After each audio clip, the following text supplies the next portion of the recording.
Hello hi friends, నేను మీ సత్య. ఈరోజు మా పిన్ని బాబాయ్ వాళ్ళ ఇంట్లో శ్రీ సత్యనారాయణ స్వామి వ్రతం చేసుకుంటున్నారు ఫ్రెండ్స్. వ్రతం మాత్రం చాలా బాగా జరిగింది ఫ్రెండ్స్. సత్యనారాయణ స్వామి వ్రత కథ చాలా బాగా చెప్పారు ఫ్రెండ్స్. మీరు కూడా చూడండి ఫ్రెండ్స్. ఈ వీడియో లాస్ట్ వరకు చూసి మీకేమనిపించిందో కూడా కామెంట్ చేసి చెప్పండి. నాలాగే మీకు కూడా వ్రత కథలు అంటే చాలా ఇష్టమైతే కింద కామెంట్ చేయండి ఫ్రెండ్స్. అసలు ఈ సత్యనారాయణ స్వామి వారి వ్రతాన్ని ఎవరు ఉపదేశించారు? అసలు ఈ వ్రతాన్ని మొట్టమొదటిసారిగా ఎవరు ఆచరించారు? ఈ వ్రతం ఆచరిస్తాను అని చెప్పి ఆచరించకపోవడం వచ్చినటువంటి కష్టాలు, ప్రసాదం తినకపోవడం అటువంటి నష్టాలు అన్నీ కూడా 5 కథలోనూ ఉంటాయి. 5 కథలు కూడా భక్తి శ్రద్ధలతో వినండి. పూర్వకాలమున నైమిషారణ్యమందు శౌనకా ఋషులందరూ కూడా సమస్త పురాణములు ధర్మములు తెలిసినటువంటి సూత మహర్షిని ఒక ప్రశ్న వేశారట.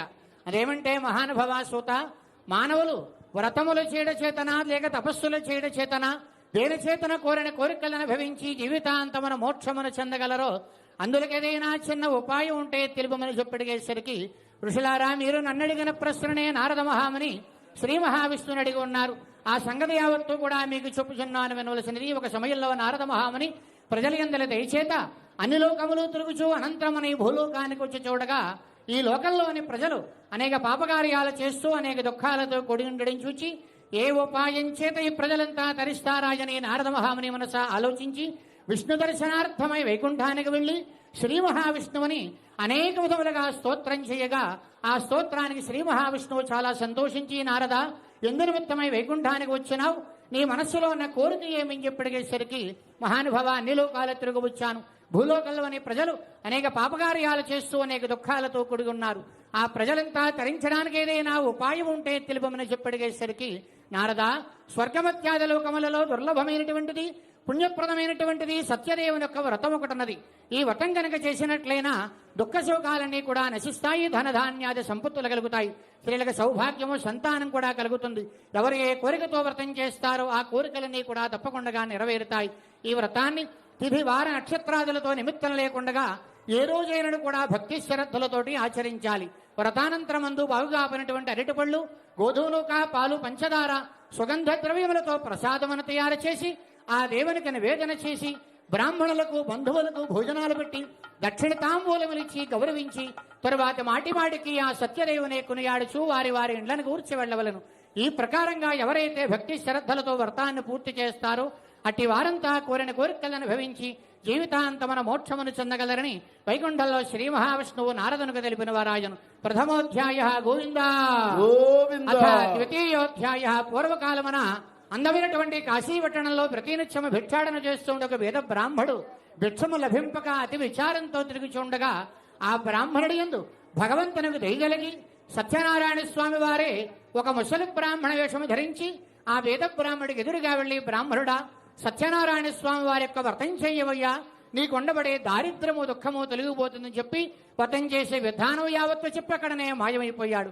తర్వాత ఈ వేద బ్రాహ్మడు చాలా సంతోషించి ఆ వ్రతాన్ని రేపు చేస్తానని తన ఇంటికి వెళ్లి రాత్రి తెల్లవారులో నిద్రణమాని భగవన్నామస్మరణ చేస్తూ ఉదయాన్నే లేచి నిత్యకృత్యములని కూడా నెరవేర్చుకుని భిక్షపాత్రను చేతబెట్టి, సత్యదేవ, ఈ రోజు భిక్షమెత్తగా ఎంత ధనమైతే సంప్రాప్తమవుతుందో ఆ ధనం చేతన యొక్క వ్రతం చేస్తానని భగవంతుని గురించి ప్రార్థన చేసి భిక్షణమత్తమే కాశీపట్టణానికి వెళ్ళగా, భగవంతుని యొక్క దయచేత బ్రాహ్మడికి ఏ ఇంటి వెళ్ళినప్పటికీ కూడా లేదనకుండగా విశేషంగా భిక్ష ఇచ్చారు. ఆ భిక్ష చేతన బ్రాహ్మడు వ్రత సామగ్రి సమకూర్చుకుని శక్తి కొలది వ్రతం చేశాడు. ఈ వ్రతం చేయడం వల్ల బ్రాహ్మడికి సమస్త సంపదలు కలిగాయి. అదలిగాయతో ఆ బ్రాహ్మణుడు ప్రతి మాసమందు విడవకుండగా ఈ వ్రతం చేస్తూనే ఉన్నాడు. ఈ రీతిగానే ఒక ఏకాదశి రోజున భక్తితో వ్రతం చేస్తుండగా ఆ సమయంలో కట్టెలమ్ముకుని జీవించే పేదవాడు, దాహంతో కూడుకున్నవాడి ఆ వీధినే పోతూ బ్రాహ్మణుడు చేసినటువంటి వ్రతాన్ని చూచి ఆ బ్రాహ్మణుని వల్ల ఈ సత్యదేవుని యొక్క వృత్తాంతమంతా తెలుసుకుని మరునాడు తన కట్టెలమ్మగా వచ్చిన ధనం చేత ఈ సత్యదేవుని యొక్క వ్రతం చేశాడు. ఈ వ్రతం చేయడం వల్ల బ్రాహ్మడు కట్టెలమ్మేవాడు కోరిన కోరికలను అనుభవించి జీవితాంతమున మోక్షమనే చెందినారు. ద్వితీయోధ్యాయ గోవిందా గోవిందా. తృతీయోధ్యాయ పూర్వకాలమున ప్రజలను చక్కగా పరిపాలించు ఉల్కాముకుడనే మహారాజు ఒక రోజున తన భార్యతో కలిసి ఒక నదీ తీరంలో వ్రతం చేస్తుండగా, ఆ సమయంలో సాధు అనే పేరు గల షావుకారు వ్యాపారం కోసమై పడవనండా ధనం వేసుకుని ఆ నది మీదుగా పోతూ నదీ తీరంలో మహారాజు చేస్తున్న వ్రతాన్ని చూచి సంతానం లేని వారు సత్యదేవుని యొక్క వ్రతం చేస్తే సంతానం కలుగుతుందని తెలుసుకుని వ్రతమంతా చూసి కథ విని ప్రసాదవతిని వ్యాపారమంతా ముగించుకొని తన ఇంటికి వెళ్లి తన భార్య అయినటువంటి లీలావతికి ఈ సత్యదేవునికి వ్రత ప్రసాదమిచ్చి సంతానం కలిగితే వ్రతం చేద్దామని దంపతులు ఇరువురు కూడా భగవంతుని గురించి ప్రార్థన మాత్రమే చేశారు. తరువాత కొద్ది కాలానికి షావుకారి భార్య గర్భమధరించి 10వ మాసమందు చక్కనైనటువంటి ఆడపిల్ల దాన్ని కన్నది. ఆ చిన్నదానికి బారసాల సమయంలో కళావతి అని పేరు ఉంచారు. ఆ సమయంలో షావుకారి భార్య షావుకారిని పిలిచి వ్రతం చేద్దామని జ్ఞాపకం చేసింది. వివాహ సమయంలో చేద్దామని చెప్పి వాయిదా వేసి వ్యాపారం కోసమైపోయి కొద్ది కాలాన్ని తిరిగి వచ్చేసరికి వివాహ వయస్సు వచ్చిన తన కుమార్తెను చూచి చాలా సంతోషించి రూపవంతుడు, గుణవంతుడు, ధనవంతుడైన షావుకారి పిల్లవాన్ని తీసుకొచ్చి కులాచార ప్రకారంగా వివాహం పూర్తి చేశాడు.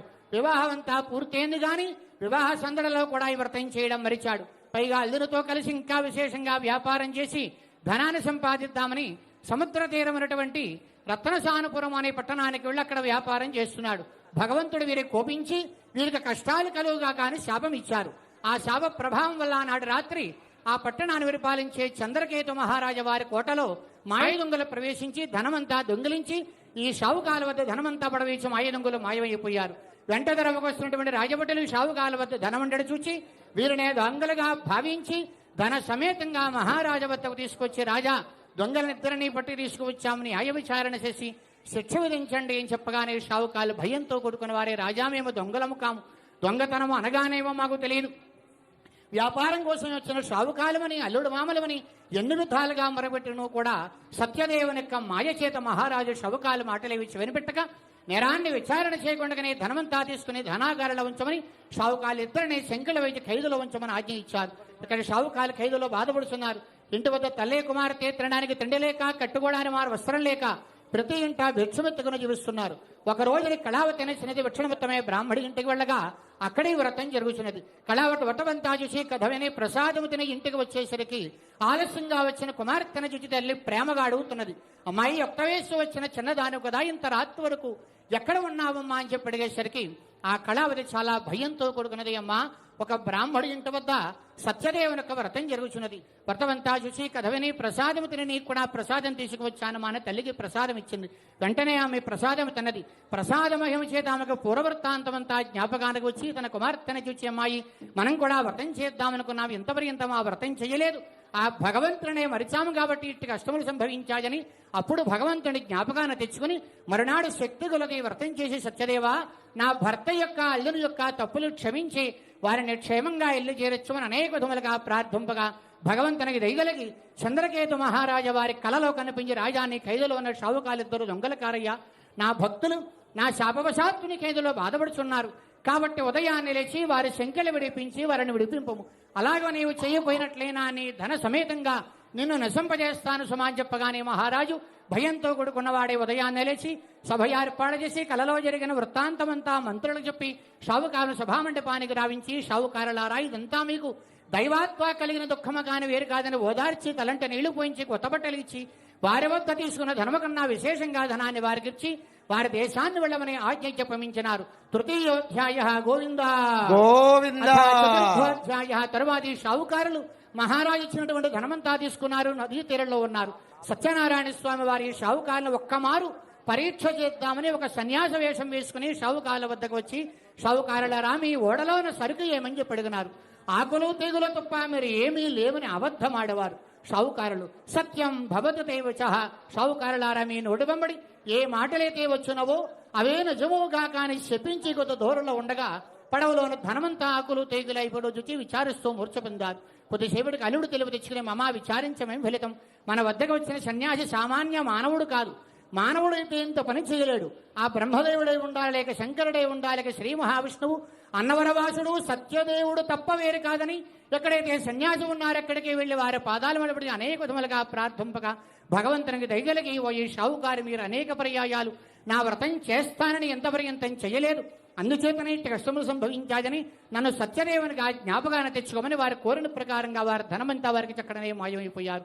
ధనంతో తేలిమని పడవను చూచారు. షావుకాలు చాలా సంతోషించి వారి దేశాన్ని కూర్చో బయలుదేరి వారి రేవు చేరుకుని వీరు వచ్చారనే క్షేమ వారికి తెలిపిన ఒక నౌకను ముందుగా ఇంటికి పంపించారు. ఆ నౌకరింటికి వెళ్లేసరికి ఇంటి వద్ద తల్లే కుమార్తె సత్యదేవునికి వ్రతాలు చేస్తున్నారు. ఆ సమయంలో నౌకరు లోనికి వెళ్లి అమ్మ ధన సమేతంగా షావుకారులు నదీ తీరంలో ఉన్నారమ్మా అని చెప్పగానే ముందుగా లీలావతి చాలా సంతోషించి తాను ముందుగా వ్రతం పూర్తి చేసుకుని తన కుమార్తెని కూడా నదీ తీరానికి రమ్మని చెప్పి తాను ముందుగా నదీ తీరానికి వెళ్ళినది. తరువాత కళావతి నచ్చినది వ్రతమంతా పూర్తి చేసి భర్త వచ్చినాడు కదా అని భర్తను చూచి చాలా కాలమేదని భర్తని చూద్దామనే తొందరలో తాను మాత్రం ప్రసాదం తినడం మరచి నదీ తీరానికి వచ్చినది. భగవంతుడు ఆమె ఎందుకు కోపించి ఆమె భర్త సమేతమైన పడవను నదిలో ముంచివేశారు. తీరమున షావుకారు విచారంతో ఉండగా ఈ కళావతి నచ్చినది భర్త లేని జీవితం స్త్రీలకు వృధా కదాయని తాను కూడా నదిలో దిగుపోవడానికి సిద్ధముగా ఉండగా షావుకారు విచారంతో కూడుకున్నవాడే సత్యదేవా అన్ని కష్టాలు దాటి వచ్చాం, తిరిగి కష్టము యావత్తు సంభవించింది ఇదంతా నీ మాయ తప్ప వేరు కాదు, మా తప్పులు క్షమించమా నీ వ్రతాన్ని నదీ తీరులో మా శక్తులను చేస్తామని అనేక విధములుగా ప్రార్థింపగా భగవంతునికి దయగలిగి ఆకాశనుడు చెబుతున్నారట. షావుకారుని కుమార్తె నా వ్రతం చేసింది గాని నా వ్రత ప్రసాదం తినడం మరచి నదీ తీరానికి వచ్చినది, అందుచేతన ఇంత కష్టము సంభవించిందని చెప్పి తిరిగి ప్రసాదం తిని వచ్చినట్లయినా యథాప్రకారంగా ఉండను సుమా అని చెప్పగానే షావుకారు తన కుమార్తెని ఇంటికి పంపి ప్రసాదం తినిపించి నదీ తీరానికి వచ్చేసరికి అల్లుడితో తేలిమైన పడవను చూచి అల్లుడు తాను కూడా నదీ తీరంలోనే మహావిభవంగా వ్రతం చేశాడు. అదలిగాయతో షావుకారు పౌర్ణమికి సంక్రాంతికి విడవకుండా వ్రతం చేస్తూ కోరిన కోరికలను అనుభవించి జీవితాంతమన మోక్షమనే చెందినారు. చతుర్థోధ్యాయ గోవింద గోవింద. పంచమోధ్యాయ పూర్వకాలమైన ప్రజలను చక్కగా పరిపాలించు తుంగధ్వజుడనే మహారాజు ఒక రోజున వేట కోసమే అరణ్యానికి వెళ్లి అనేక మృగములను వేటాడి వేటాయాసించేత ఒక చెట్టుని నిర్మిశ్రమించి ఉన్నారు.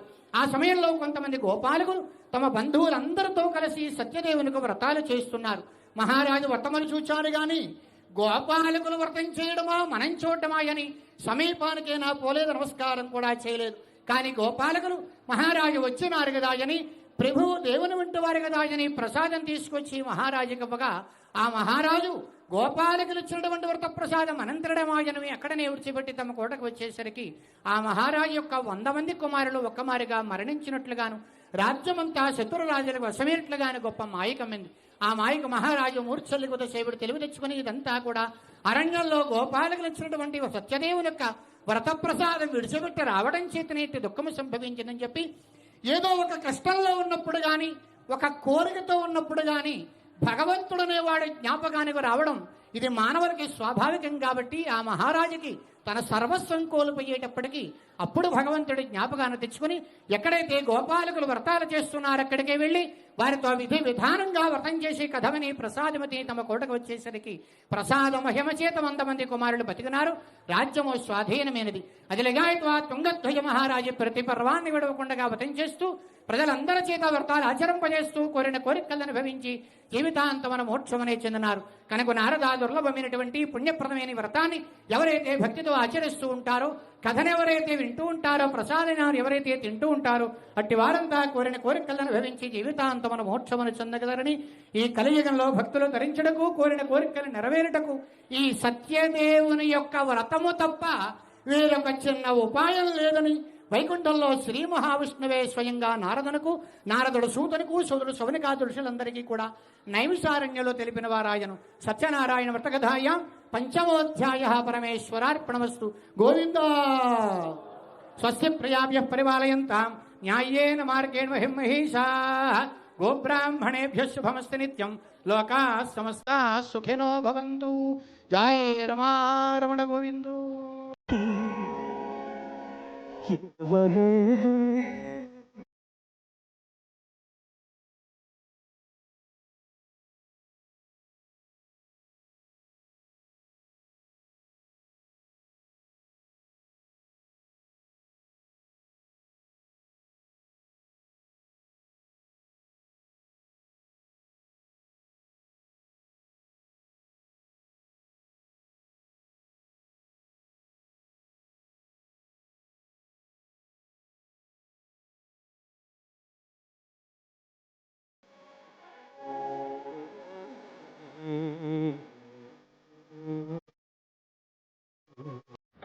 శ్రద్ధగా ఉండండి.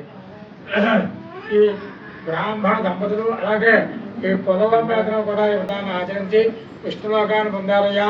అలాగే ఇంకా ఎవరైతే చేశారో వారి కథలు కూడా చెప్తాను. శ్రద్ధగా వినండి. శౌనికాది మహర్లందరికీ కూడా సోదమాడి చెబుతూ ఉన్నారు.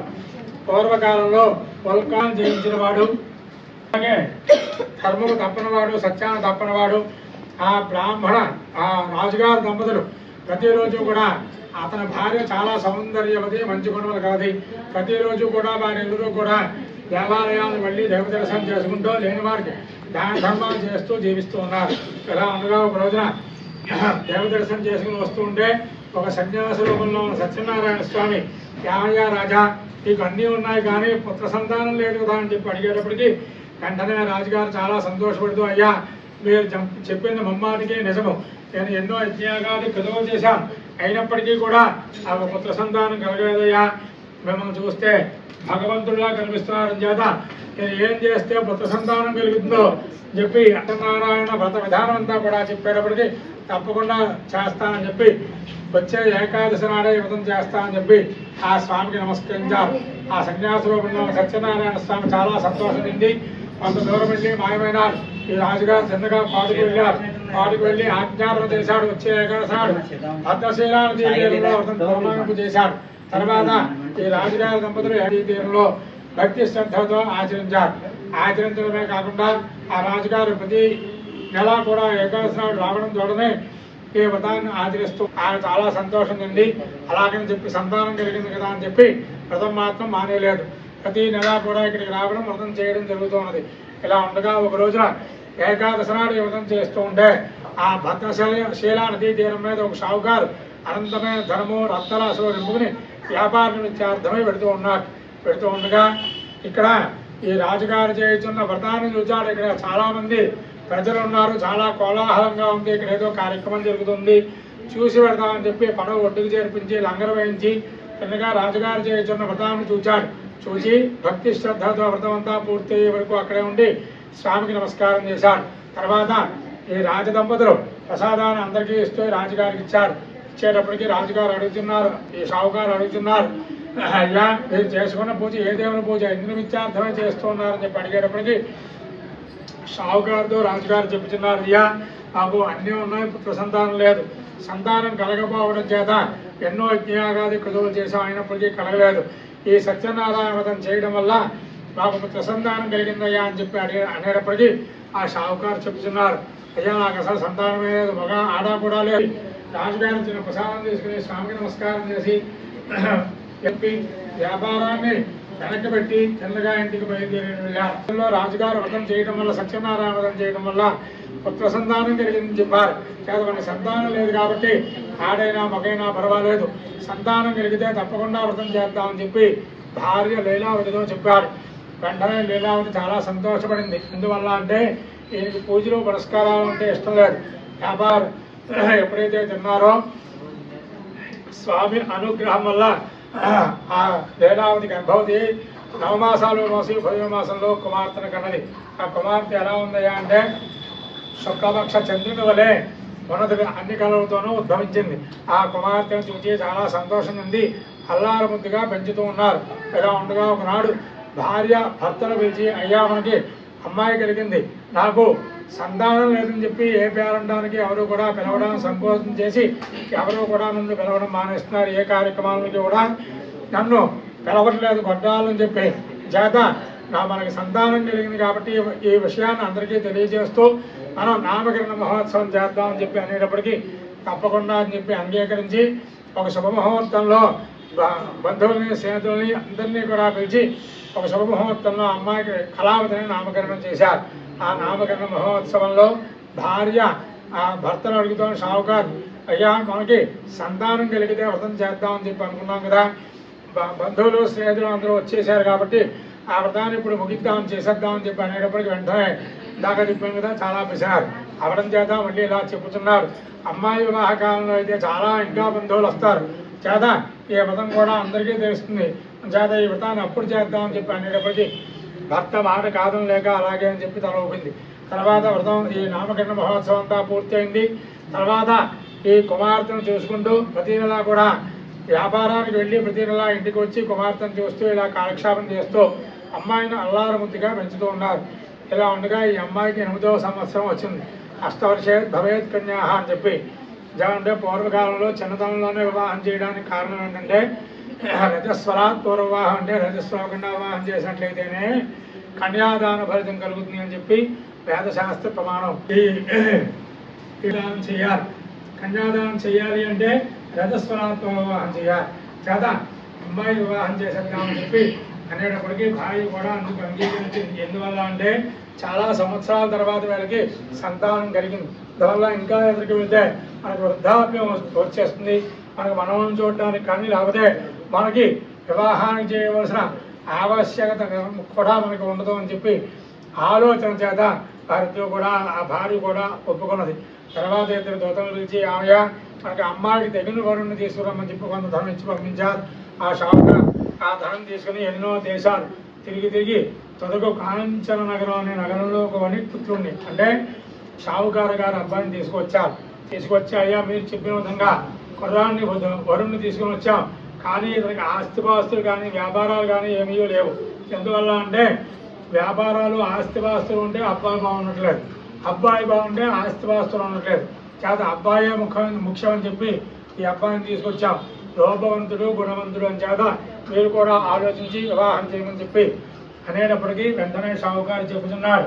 ఎందువల్ల అంటే ఎటువంటి అబ్బాయే మనకు కావాలి, ఆస్తిపాస్తులు అంటావా మన వెనకాలు చాలా ఉన్నాయి, వ్యాపారాలు చూసుకునేవాడు, ఇటువంటి కుర్రాడు అయితే ఇళ్ళకు కూడా తెచ్చేసుకోవచ్చు అని చెప్పి ఆలోచన చేత ఈ కుర్రాడిని ఇచ్చి వివాహం చేస్తా అని చెప్పి ఆ దూతలతో చెప్పి వాళ్ళని పంపించి వేశాడు.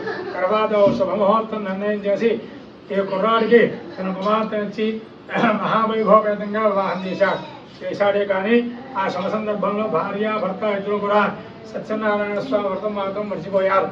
ఎప్పుడైతే మర్చిపోయారో చాలా కోపం వచ్చింది స్వామికి. ఎందువల్ల అంటే ఒకసారి 2 సార్లు 3 సార్లు క్షమిస్తాడు, 4వసారి స్వామి కూడా క్షమించడు.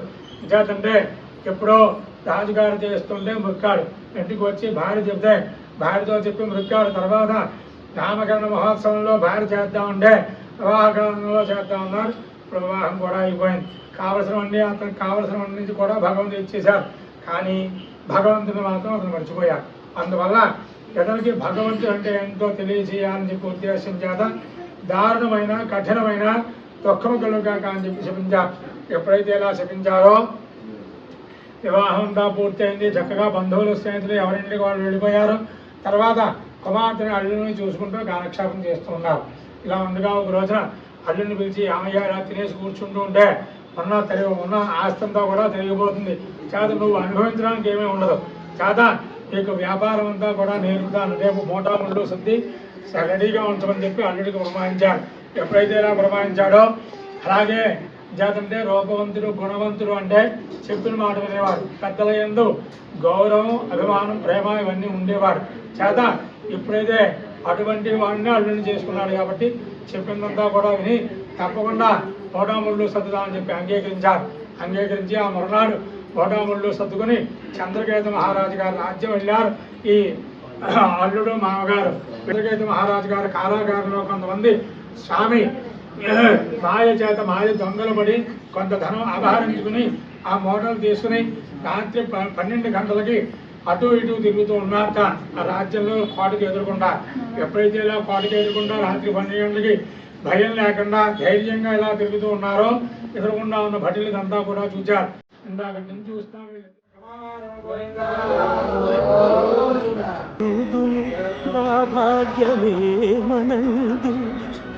ఏమనదును నా భాగ్యమేమనదు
సరే మీరు పెట్టేస్తే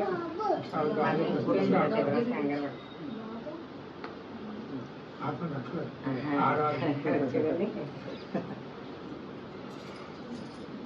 తాంబూలం తీసేసుకో